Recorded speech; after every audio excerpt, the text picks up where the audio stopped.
Good morning, everyone. It's May 14th of 2024. Welcome to part two of these videos, and we are going to talk about support and resistance.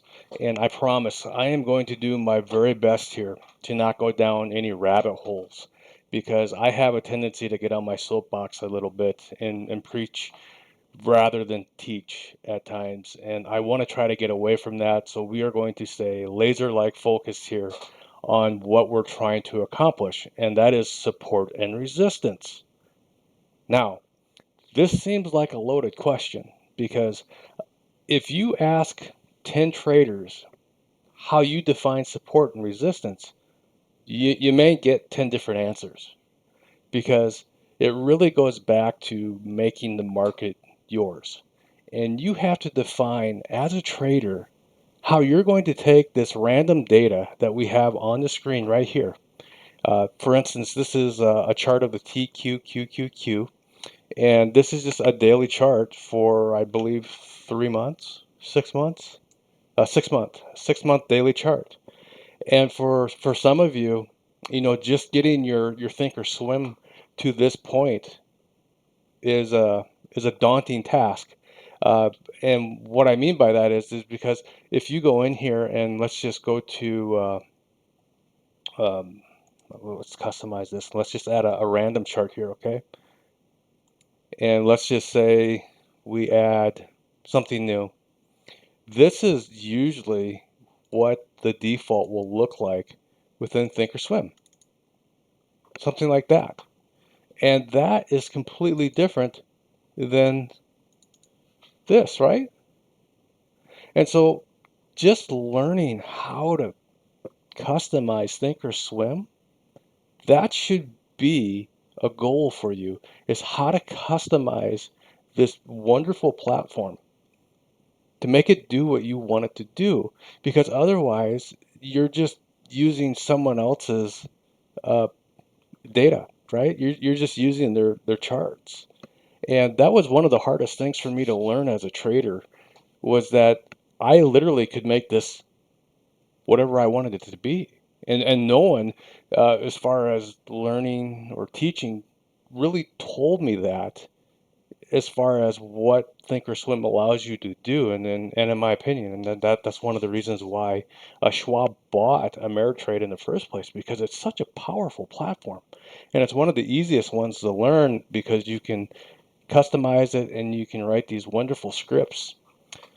But getting back to what we're talking about here, as far as support and resistance, if we go back to this right here, let's just get to this point where something looks like this, okay? And in order to do that, if this is your default, you're going to go into your settings right here, and you're going to start unchecking all this garbage, right? Show orders, synchronize, crosshairs, last bubbles, high-low, last price bubble. You can come in here. You can go to your appearance, change the bar type to candle, and then you can go fill up, you can go fill down, and then if you want, you can also hide the grid. And watch what happens here just by doing this. Wow, things really start to come to life, right? And so you can go in further and you can hide these alerts by going in and clicking your alerts and just say show arrows only.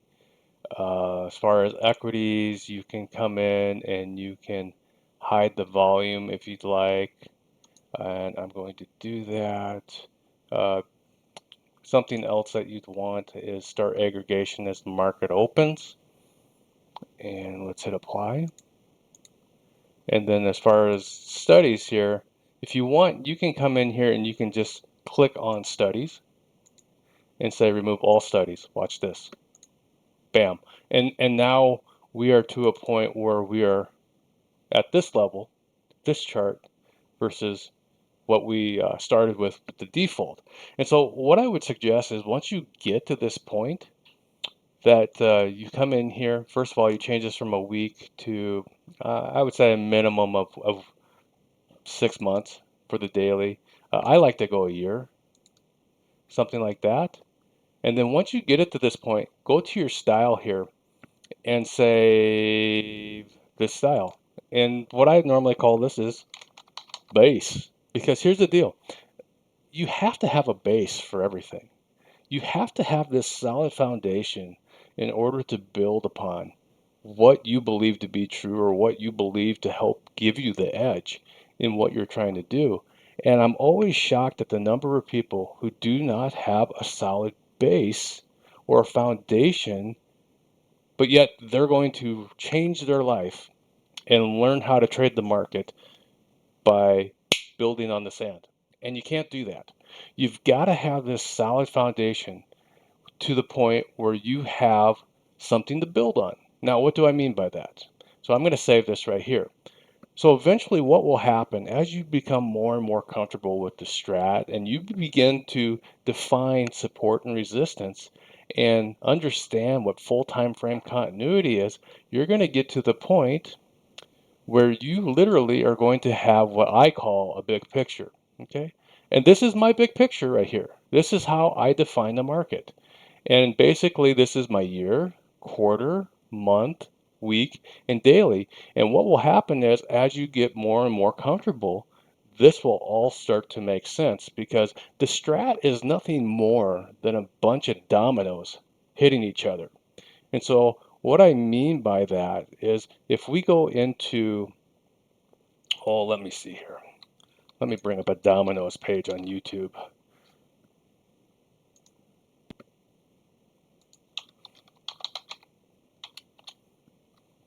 Bear with me.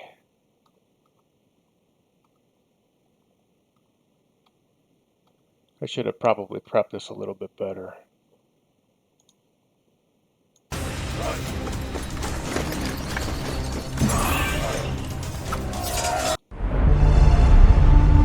All these shameless plugs. This right here, these are the domino effects. And so you have the little to the big, right?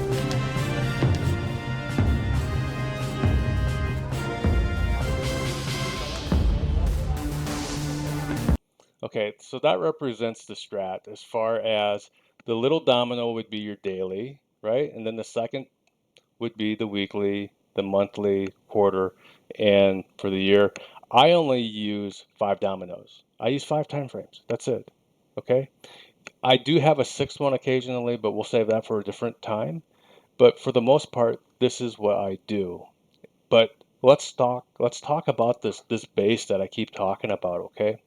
Because if you do not understand this base, you're going to get your butt kicked. So with any good foundation, you have to decide what you're going to use as far as what is valuable information and what isn't. And for some of you, that might be a moving average. That's a moving average for me. For others, it might be a MACD, it might be a reversal, it might be, shoot, I don't know, whether or not the Care Bears won the World Series. I don't know. But whatever it is, you have to not only define it, but you also have to follow that rule. Okay? And the single most thing that I see a lot of traders do wrong is that they will put this rule in place. And then the moment they lose money, that rule is no good and they throw it out. And they'll start from scratch until they find another rule that makes them money. And then, that one's good and all for about a week until they lose money and they blow up their account. And then that rule isn't any good. And so basically what they're doing, they're constantly moving the line. And as a trader, you can't do that. You need to understand that no matter what you use as your edge, that sooner or later, you will always have winners and losers. Let me say that again. No matter what you use as a trader, as far as what you consider to be your edge, you will always have winners and losers. If you do not accept the fact that you're not a perfect trader, this is the wrong business for you. You will have winners and you will have losers. And there are going to be times that you are literally on fire, like NBA Jam. He's on fire. And no matter what you do, you can't go wrong, right? And then let me tell you, there are going to be other times where no matter what you do, it's all wrong. And that is something that you will learn how to trade around with experience. Because what happens as traders is that we find something that works. And because it worked, we really believe we can impose our strategy and will upon the market to do what we want it to do because it worked in the past. And it doesn't work that way. You have to be adaptive to the market. One of the examples that I give people is that when you drive your car and you are on the freeway and traffic is really light, you're able to use your cruise control and you're able to, just kind of sit back and find a good podcast and listen to whatever you need to do. But then sooner or later, what happens is you hit the city limits and you start to hit more traffic, and you might get to the point where you have to take your cruise control off because if you don't, you're going to get into an accident.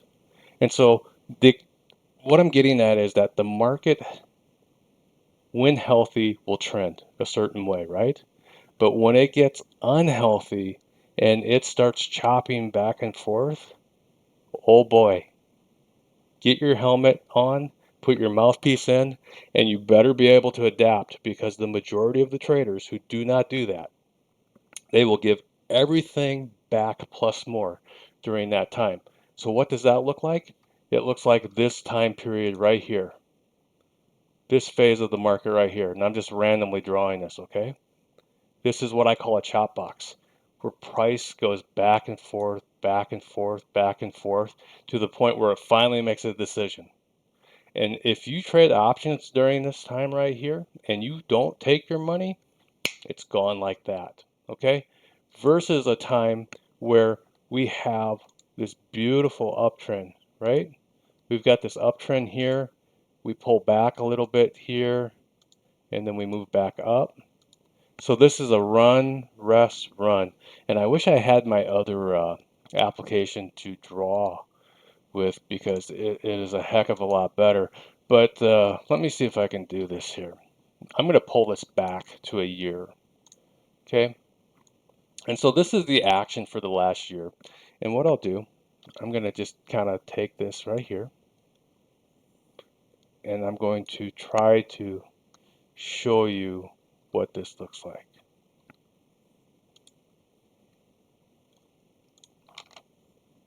All right. MS Paint. Kind of crude, but you'll get the point. I hope you get the point. Okay. So here's an example. We had this action right. Let's see if I can get the right color here. MS Paint doesn't get along with me, and I usually don't get along with MS Paint. All right, so for example here, we had this trend. This is what I would do for a trend, right? Where the market was trading within this channel right here. And I don't know the exact dates, but basically here we had this motion of where we ran down, we rested, and then we ran down again. And then we rested, and then we ran down, and then we rested, and then we ran back down. But what happened is that sooner or later, we were able to find enough buyers to drive the market up, and then we drove it up, and then we rested, and then we ran again, and then we rested, and then we ran again, and then we rested. So this is an example of run, rest, run. And if you've never really experienced the market doing this, it's because of one of two things. First of all, you're dialed in too close as far as what you're using for a timeline, and your time frame is so magnified. It's either a intraday chart or you're using a 1 week or 1 month, 3 month. And so what I recommend is that you use like a 1 year to pull it back here so that you can actually learn how price flows within, on a daily chart. And so once you understand that this right here, this is a trending market right here, okay? This was a trending market. This was a trending market, okay? You'll understand and be more comfortable in taking a lot of these positions when you swing trade. And a lot of people talk about how, oh, Phil, I want to be a swing trader. Well, what does that look like? Well, I don't know. I just know they make a lot of money. Well, you might want to define that first before you try to do what they call swing trading, because there's a time to swing trade and a time not to swing trade. And this area right here, this right here, this is a chop fest right now, where this is not a good time to swing trade. And you can see that because price action is everywhere. It looks like a sawtooth on a blade. And this is where traders give back the most money, right here. And I know that because a lot of you have been reaching out and saying, Phil, I don't get it. Last year, I was killing it, man. I was killing it. No matter what I took, I was making money. I would buy an option 1 week out, and man, that thing produced. And now I'm just giving it all back plus more. Well, that's because the market was trending through here. We're not trending anymore. Okay? I want to drive that point home because so many people miss that. You have to adapt within the market. And so, getting back to this support and resistance and how I determine it, I keep it very simple. And what I do, I use a simple moving average. And if you add this in, I use a simple moving average of 10. Okay? And I use the color green because I just like green. And I'll add this onto a daily right here. And all this is doing is showing me potentially where the trend of the market changes. And the way I do it is kind of unique, but it works for me. So therefore, guess what? I'm not going to change because I've defined who I am as a trader. And for others, you might look at this and go, man, that is the dumbest thing I've ever seen. But here's the deal. If you give it an honest run and you go back and you play with on demand here and you test this, I think you're going to be pleasantly surprised as far as the win the loss ratio or whatever you want to use to determine whether or not this is a good fit for you or not. But in the end, just know this: support and resistance. This is how I draw it. Okay?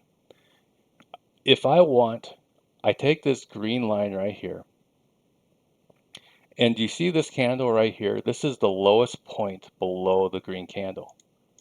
That's where I put a line.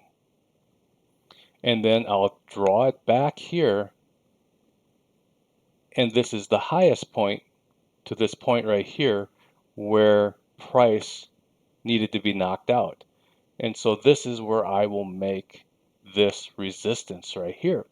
And so once we take out this price point right here, everything to the left that's higher than this candle becomes a potential target. So this one, that one, and that right there. And you can see how price has managed to come back through and knock out these players one by one. And I refer to them as players. Some people refer to them as candles. But to me, this is a game of knockout. And for people who grew up playing basketball, knockout was one of the games where literally you were trying to get your opponent out by making your basket before he did or she did. And so that was a game of knockout. And so this is basically what the market is all about. We want the people to the left of wherever we are to get knocked out to the upside or to the downside. That's it. Don't make it harder than what it is. We are simply just trying to knock out candles, and that's it. So you can see that this candle right here, the high on this is 60.23, and this is the next level or the next person that we would need to knock out. Now, is it going to knock it out? I don't know. I don't know. I just know that there's a probability that sooner or later, if we take 60.23 out, that we could either run to the next candle, which would be this area right here of 62.05, 62.06, and then possibly fail and then come back down. And so as I draw these lines, this is how I determine support and resistance. And what is key about this is that when price takes out 60.23, here's the deal. I'm waiting to see whether or not buyers or sellers step in, because I know this is a key area where price could do what? It could reverse, right? And if this is where we reverse at 60.23, this is the place where you probably want to start reducing the amount of longs that you have. And it might also be a good place to take a shot at a short position. Cause and effect. That's the reaction that you're looking for here, the cause and effect. What happens if and when we take out this point right here? And if you get a reaction like this candle did, where we kind of go up and then the next day we go back down, we know that this is a reversal right here. And if you learn just how to trade reversals on the strat, you're going to improve your trading dramatically. So this is what we would refer to as a 2-2-2 continuation in the strat. We don't chase 2-2-2s. And for some of you, what will happen is that because this is on a daily and it's a 2-2-2 continuation and you have this itch that you need to scratch, you'll go to an intraday chart until you find a trade that you can take. And then you'll get mad that it didn't work. That's what I mean by changing the narrative in order for it to fit you. And once you get to the point where you're disciplined enough to understand and trade around the time frames that you use, you won't chase this crap. Stop chasing all these bad pitches. You know, I love baseball, and it drives me nuts when the hitter is up there and the hitter goes through this stretch of just crushing the ball for a week. And then these professionals learn how to pitch to this player. And once they expose that one pitch that pitcher or that hitter cannot hit, guess what they throw him? Time and time and time and time again. They set him up for that pitch the entire time, right? And so all of a sudden, this guy who is batting 400 and just crushing it goes down to 250 and not crushing it. And here's the truth. If that player does not adapt, guess what? He's not going to be in the majors very long. And trading is the same way. If you cannot adapt to the market conditions and understand what is happening, you're not going to be in this business very long. And like I told a lot of people is when I first started to learn how to trade, I hired and fired myself so many times within a year that it was maddening. And then finally one day I sat down and I understood the big picture because I had heard it a million times. You've got to make the market your own. And so I got to the point where it was like, okay, so what does that mean? And then it finally hit me. It means making the market your own and not deviating from anything or anyone. Don't let them influence you and stick to your strategy. And I found once I was able to define support and resistance by just using this 10-day moving average, it really, really changed how I traded. Because now when I use this moving average here, not only do I have support and resistance to find on a daily, but it also tells me that this is in a 1, 2, 3, 4, 5, 6, 7-day uptrend. And as long as we're above this green line here, we are still in an uptrend. Okay? And you can make it as simple or as complex as you want it to be, because I know traders now who now trade something as easy as, all right, so you're telling me above the 10 is a trend up, well then below the 10 is a trend down. And here's the thing, there's nothing wrong with that as long as you stick to it, because if you caught this trend right here where we reversed, so keep this in mind, price got above the 10, this is a trend, right, to the upside, and then the next day we gapped down and this trend was broken immediately. This is the chop right here that I'm talking about, right? Up day, down day, up day, down day, up day, down day, and then we just kick everyone to the curb, and then we just bust this down. So if you're not willing to adapt on this second candle right here to where the market went from uptrend to downtrend, guess what? You rode this all the way down for 5 days. And if you had an option and you're stubborn, you probably rode that down to zero. And I know a lot of traders who do it. Oh man, I got this option, but here's the thing, I bought 1 week and I have time. No, you don't. This option is never going to recover from here. So you've got to learn how to set your rules and then follow them. And for the people who were learning the strat during this time, and they reached out to me and they said, okay, so I don't get this. We were in an uptrend and then we gapped down and now we closed below the 10. Are we still in an uptrend or downtrend? And I said, use your brain. If price is below the 10 here, we are no longer in an uptrend. And the argument was, well, we just went into an uptrend yesterday. And I said, and you're telling me that that can't change overnight or in one day? And that was the piece that people missed, right?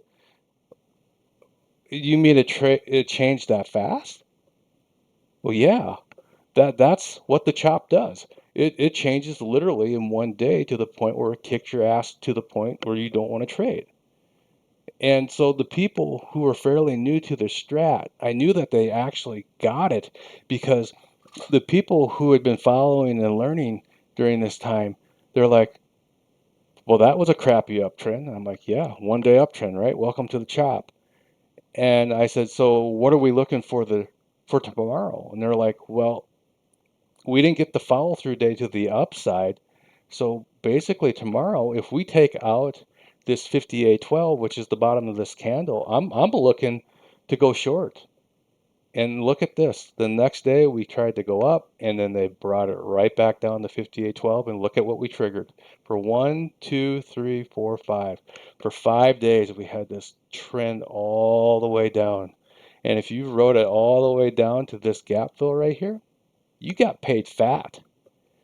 And for some of the people who follow, they were smiling from ear to ear because this was a trade that normally they would have gotten their ass kicked in. But instead, because they were looking at it the right way and they followed the rules, they were willing to take the opposite trade and let the trend pay them for the very small loss that they took right here. And that's when I know people actually are learning, because all of a sudden you go from this closed-minded, I've got to be right attitude to the market can do whatever it wants to. And because of that, I now will go along with the trend of the market until it's no longer there. And for some people, guess what? They took money right here at the gap fill. Good for them. And then they sat out until this set up again for the strat. And guess what? They got another entry right here 2 days later. And guess what? That trend lasted a whopping 2 days before it failed and reversed.